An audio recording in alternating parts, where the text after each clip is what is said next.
Turning a 401k, IRA, or retirement savings into a regular income that will last as long as you do is no easy task. The Retirement Roadmap Radio with Mark Fricks can help you possibly achieve this goal and get your financial future in tune. Don't wait. Contact them at 770-980-9262 and listen to Retirement Roadmap Radio with Mark Fricks.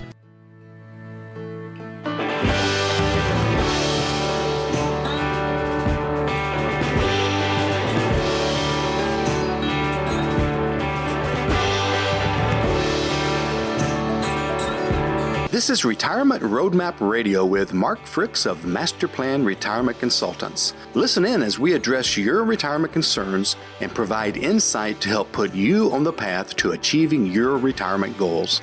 And now, Retirement Roadmap Radio. Hey folks, welcome back and thank you for joining us. Welcome to Retirement Roadmap with MasterPlan Retirement Consultants. My name is Evan and with me as always, retirement planner Mark Fricks. One question that we are asked quite often is, are you a fiduciary? This is a great question, and there are important distinctions to be considered when looking for your own financial planner. Simply put, advisors who uphold a fiduciary duty are held to a different ethical standard than those who do not.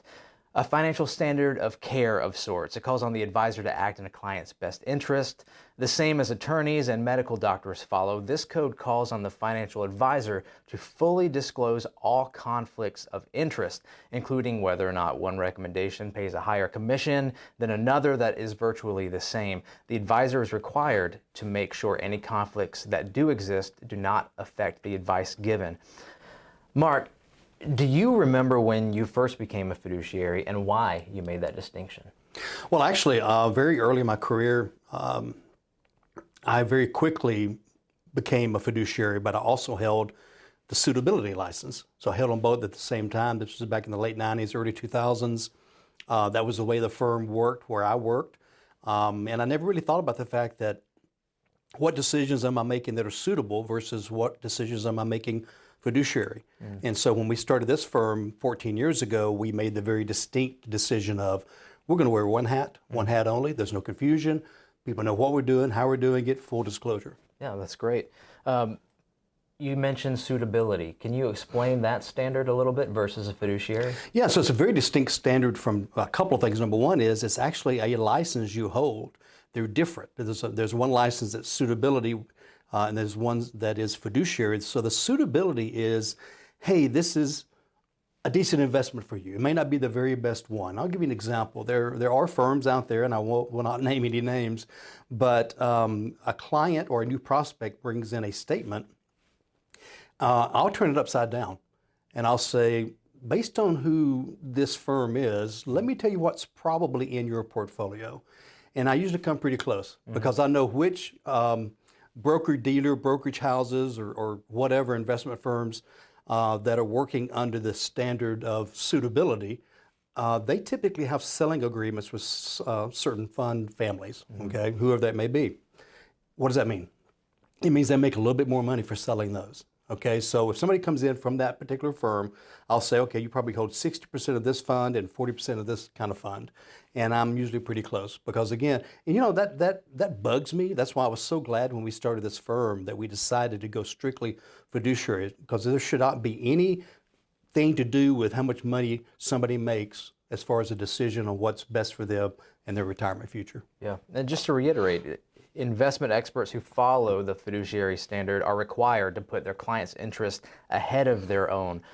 Those who conform to the suitability standard, as you mentioned, just have to make sure the recommendations are suitable, given the client's age. Cause no goals. harm is kind of what we call it. Right. So one of the conflicts that arise with that suitability, which is often associated with broker-dealers and agents versus investment advisor representatives, is you don't know between the two funds or investments that may be chosen, especially if they're very similar. Did he choose this one because it's what's best for me, or maybe this one gives him a little incentive with his company, or maybe a little bit more commission? Right. Even more so, and we've gotten into this with clients a couple times before to discuss the differences. I'm getting that call from my agent, hey, I think you should buy into this. it's suitable? Is it what I really need? Is it because that's what my portfolio really needs right now, the best thing for it? Or does he have a holiday coming up? Well, and that's a great way to distinguish between the two is when a product is bought inside of your brokerage account, if it creates a commission or a trading fee to the person that made that decision, then that's just a suitability. That's not fiduciary. Fiduciary is fee-based. And so whether we make one trade or 50 trades, there's no difference in cost. It's just a fee, whether it's, let's say it's a 1% fee to manage that portfolio. Again, we're making the moves because it's what's best for the client, because we want their account to grow. We want them happy. They're our clients. But we also know that if we're making 1% of an account, if it gets a little bit larger, that 1% is a little bit more as well. So it's kind of like we're in the same team or the same boat, so to speak, as opposed to, like you just said very well, is, hey, I think you should buy this fund and this fund. Why? I just think the market's going to turn this way. Well, that's fine. But they're also generating a commission. And so, again, it's almost this conflict of was it best for me or not? Right. Now, there were some changes to the suitability standard in 2020. It recently got an overhaul when the SEC, the Securities Exchange Commission, began requiring stockbrokers and dealers to follow what's known as the best interest standard. Now, while this does tighten the standards for stockbrokers and dealers, it does not protect investors as well as the fiduciary standard. Because the rule change is recent, even now, it's still not clear how the issue of recommending higher cost investments is affected. As is, some brokers may be able to recommend choices that put more money in their pockets as long as they meet certain disclosure requirements. This may change as the implementation and oversight of the rule evolve, but again, we're very early in this evolution. Yeah, they're still trying to decide what does this wording mean. And again, it comes back to that commissions versus fees. That has not changed. And so, and I guess, again, relating back to that firm I used to work for, that we had both licenses, I can't distinguish when I'm operating as one or the other. Right. And so it gets really cloudy then. And so I just, again, when we founded this firm, we said, let's be clear and let's do what's the highest standard. It's the most difficult license to get. We have to report back. We get audited. It's very closely watched, and we are very careful. We adhere to that rule very closely, and it's very important to us. Yeah, well, part of the ruling in 2020 by the SEC prohibits brokers and dealers who follow the suitability standard from advertising themselves as investment advisors. So that's something you can actually look for when you're trying to find your own financial advisor. If they are investment advisors, then they are held to that higher fiduciary standard. So using only an expert who displays that term in marketing materials is one way to increase the chances of getting a fiduciary level service. However, again, as you mentioned in the past, some professionals may be registered as both advisors and broker-dealers, so they may follow the less strict standard in certain circumstances. Yeah, and you have to be careful, and you have to ask questions. And we'll discuss that later about what kind of questions should you be asking. But number one, as we're asked almost every time a new client comes in, are you a fiduciary? And that's part of the materials we share with them, is that's one of the main pillars we're built on. It's very important to us. Yeah, we're going to go through some great questions actually in a little bit later in this episode to ask a financial advisor that you may be inquiring about doing business with. A couple of misconceptions, however. It is a misconception that fiduciaries are always required to recommend the lowest cost investment. That is not what a fiduciary is.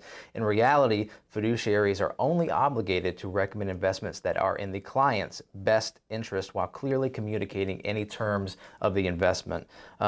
Another myth, and this is across the board, is that using a fiduciary to manage your money can guarantee you'll achieve returns. The returns that you're after. The stock market is risky by nature, and it's possible that an investment recommendation may not work out as planned. That could just as easily happen if you were investing on your own as well. And make sure you heard Evan correctly. He said cannot guarantee. Right. Okay. So yeah. Want to make sure that word didn't get cut out anywhere, because that's absolutely true. That's an important word to enunciate in that particular sentence. So we talked a little bit about the commissions versus fee-based. Can you discuss a little bit of product versus process?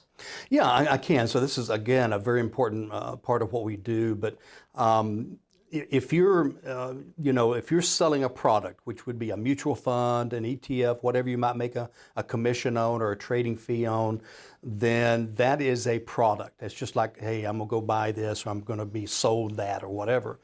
We use it as a process because, again, it's not necessarily, we're not making money if we're making moves. And so the process is actually computer-based. Mm-hmm. And we've talked about this before. It's our red money, it's our risk growth.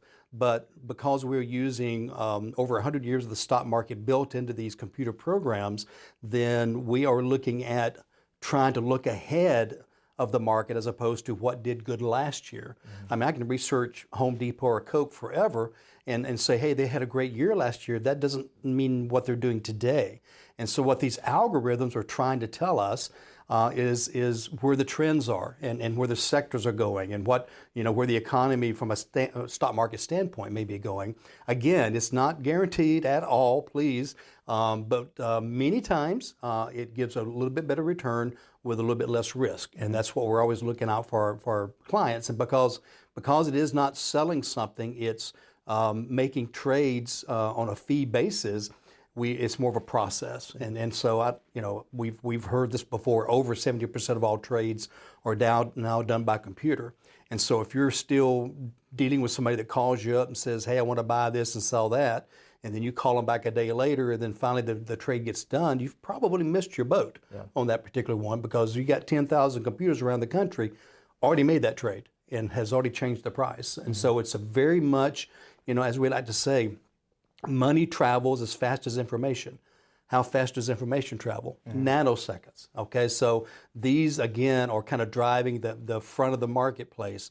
And if you're still doing it the old-fashioned way, you're really missing out on some possibilities. Absolutely. Folks, I want to take one moment to point you out to our website, MasterPlanRetire.com. There you can schedule your complimentary consultations. Our calendar is right there on the website. Find a time that works best for you. That's an opportunity to discuss your own retirement goals, hopes, dreams, fears. Have a series of reports ran for your own retirement. Get a good concept of where you stand in preparation for your own retirement. Again, that's MasterPlanRetire.com, or call us at the office, 770-980-9262. One word you mentioned in that last exchange was the word process, and I really want to dig into that a little bit more from this angle. First of all, we've already established that investment advisors are, by law, fiduciary. How does that affect the overall holistic retirement plan, especially planning that may go outside the realm of investing only in securities?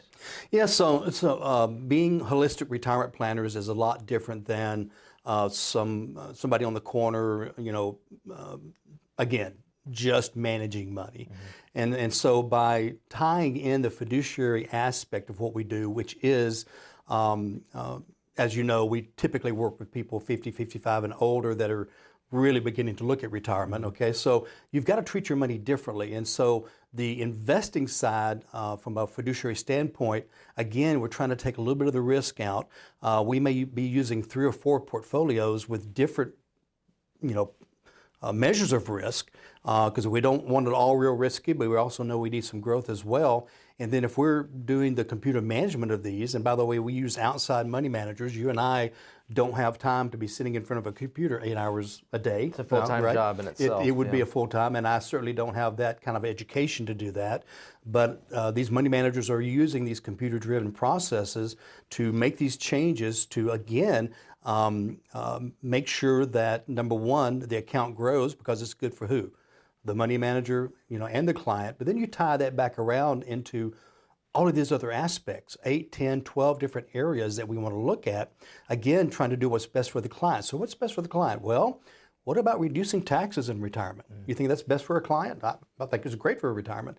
What about making sure, and we've done shows on all of these things, by the way, what about making sure that your will is properly done, has the right language to make sure things that need to happen will happen? What about reducing taxes through estate planning? What about Medicare? Another show we did that was a great show, very well received. How does it work and what are the choices there?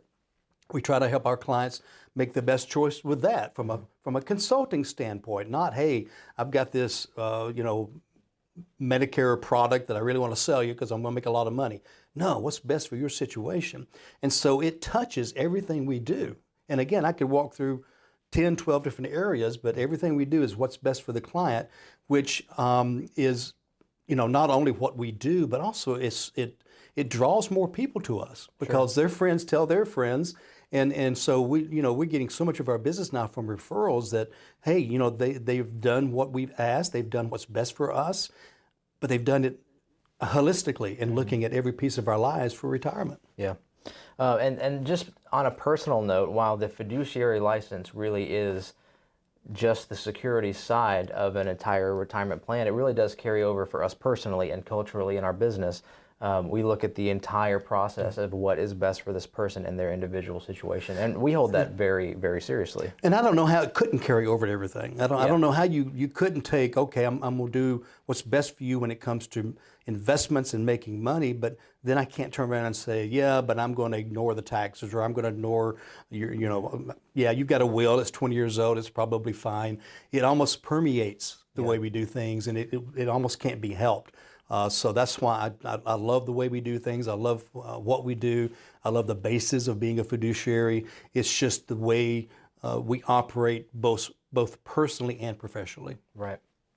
So how do you search for a fiduciary? Well, there's clearly a buzzword to look for, and that's fiduciary. A couple things to look out for that are very obvious signs that you might not be dealing with a fiduciary would be mandatory investments, financial products that carry commissions, as we mentioned already, or fees that are hidden. But what are some questions that you could ask your advisor? Number one, are you a fiduciary? That's the no-brainer. The hardest part about that one is spelling it.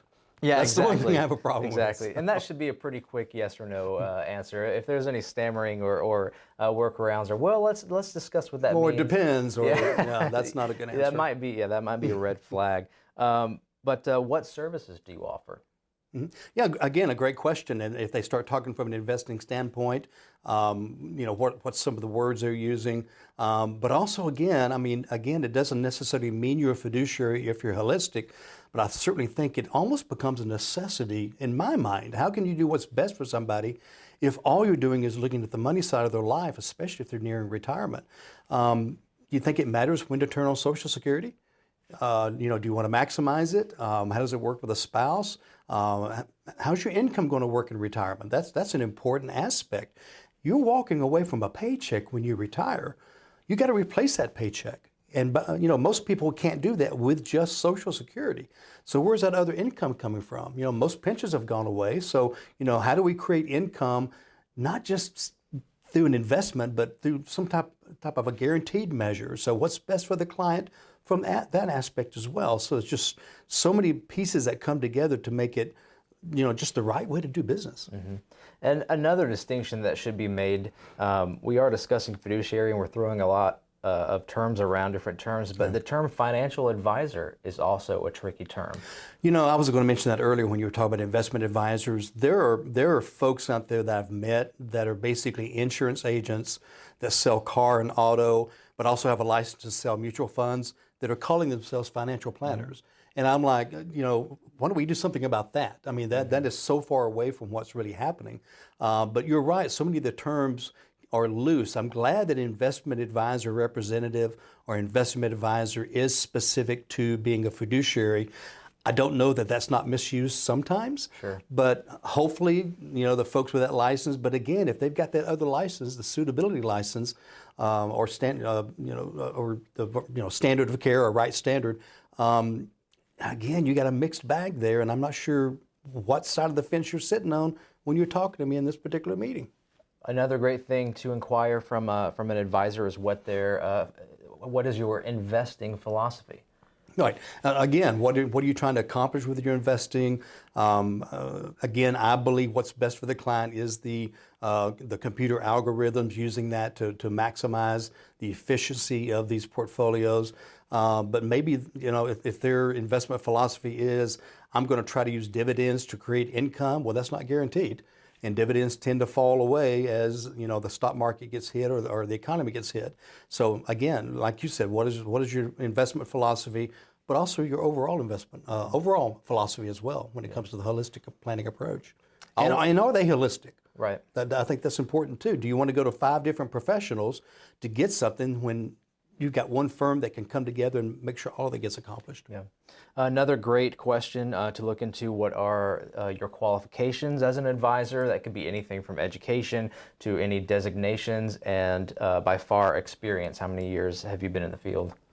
Yeah, I think that's always important. I mean, a friend of mine always says it always helps to have a little bit of gray in the beard, or a little bit of ash in the coals, or something like that. You know, not that there's anything wrong. I mean, I know a lot of the younger advisors, including you, Evan, that are very, very good at what they do. But sometimes you at least want to have somebody involved that's been through 3, 4, 5 bear markets. Sure. 3, 4, 5 recessions, to know how to react and what's happening. Because history pretty much does repeat itself. I know trends change, but when it comes to markets and economies, there is a life cycle. And so having somebody that's been through that can be very helpful. And even our newer advisors that we bring on, we kind of teach them that method, really the history of what's going on, so they can make better decisions as well. Well, I promise the white in my beard is true. You've earned it. That's not a dye job. You've earned it. Definitely earned that one. A couple of other things that are great to ask is, how do you charge? How much do you charge? How do you charge? How often do I need to review and update my financial plan? That's a good one. Yeah, we pretty much do it once a year, and I'm not saying we make major revisions, but we tweak it. Things change, laws change, things in your life changes, family dynamics change, all kinds of things. So that's why we meet annually. A minimum of annually, really. Yeah, sometimes more, and of course they're always free to come in and meet with us even in between those meetings if something arises, but it's got to be flexible enough so that you can make those changes as life changes. Another great question: what types of clients do you specialize in serving? That's a perfect, wonderful question. Maybe you've got an investment advisor that specializes in, I'm trying to think of a good example, maybe people 35 to 55, or maybe people that have college planning to be done, or whatever. For a certain sector of the industry, we have a ton of federal employees. A lot of federal employees, a lot of people that worked for years at some of the local corporations. I think our niche is middle to upper middle class. I mean, we're not looking necessarily. We'll talk to you for $100 million, and we got several larger clients. But really, it's kind of middle America. That's where I grew up, and that's kind of what I understand. And so, again, I'm not saying we don't have some larger clients, because we do. But that niche of people that worked really, really hard, earned all their money, saved well, were disciplined, or maybe feel like they're behind a little bit and need that boost as well. But that is one of our niches, is really preparing for retirement, but also carrying people through retirement. Absolutely. Folks, I do want to remind you one more time to check out our website, MasterPlanRetire.com. There you can schedule your complimentary consultation, get that series of retirement reports, get a good 10,000-foot view of your own retirement, MasterPlanRetire.com. Mark, just about out of time. Any parting words today? I tell you, if I were you, I would visit our website and bookmark it, but also bookmark the events page. That's upcoming classes and things of that nature. And also the podcasts are very important. Great educational tools. But most importantly, I think, would be maybe the schedule a meeting button. Again, take advantage of that complimentary consultation. Love to chat with you. So until we do see each other again, remember, plan well and prosper. Take care.